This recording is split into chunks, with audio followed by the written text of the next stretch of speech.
Hallo jongens en meisjes, mijn naam is Joen en ik ben een beweegcoach en ik ga jullie vandaag in dit filmpje laten zien hoe je bootcamp oefeningen binnen kunt doen.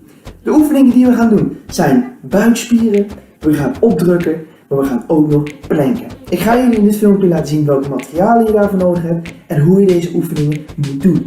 Heel veel succes! Vandaag ga ik aan jullie laten zien hoe je nou eigenlijk met een oefening je buikspieren goed kan trainen.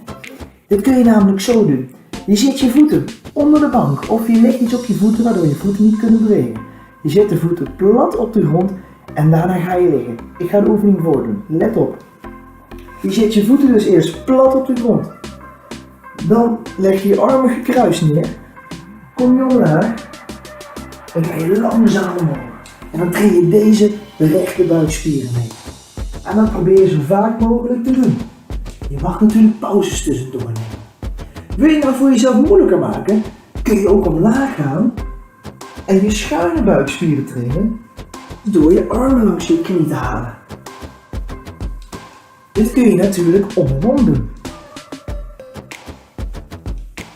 Wil je het nou voor jezelf makkelijker maken, dat kan natuurlijk ook, dan ga je liggen en kom je maar een klein stukje omhoog. Zo, jongens en meisjes. Ik wens jullie heel veel succes met de buikspieren trainen en ik weet zeker dat jullie het kunnen. Opdrukken kun je op verschillende manieren doen. Je kan het makkelijker doen, maar je kan het ook voor jezelf moeilijker maken. En dat ga ik laten zien in het filmpje. Wat belangrijk bij opdrukken is dat je je handen als eerste stap op dezelfde lengte zet, dezelfde afstand.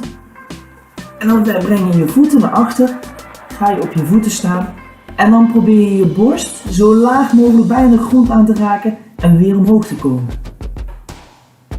Dit probeer je zo vaak mogelijk te doen als je zelf kan.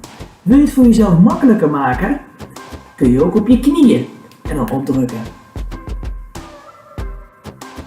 Dit is hetzelfde effect, alleen hoef je het gewicht van je benen dan niet mee te tillen. Wat kun je nou doen om het voor jezelf nog leuker te maken? Je kunt ook op andere manieren opdrukken. Je kan je handen ook iets verder naar binnen brengen en zo opdrukken. Wil je het voor jezelf nou heel moeilijk maken? Dat kan. Misschien vind je dat wel heel leuk. Dan breng je je handen bij elkaar en zet je ze in een driehoek en ga je vanaf daar opdrukken. Let op. Je zet ze in een driehoek. Je leunt erboven en je drukt weer op.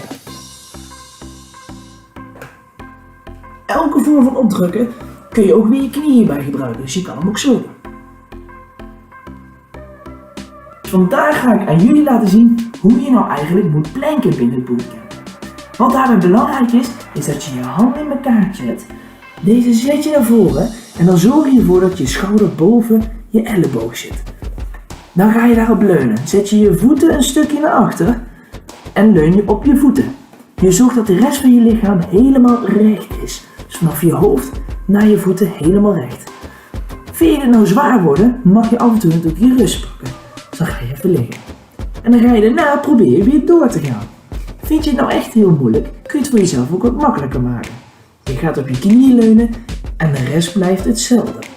Wil je voor jezelf nog wat moeilijker maken, dat kan natuurlijk ook. Dan zorg je ervoor dat je af en toe één voet naar buiten zet en weer naar binnen. En dan doe je het ook met je andere voet. En hoe vaker je dit doet, hoe zwaarder het planken ook wordt. Ik wens jullie heel veel succes en ik weet zeker dat jullie het kunnen.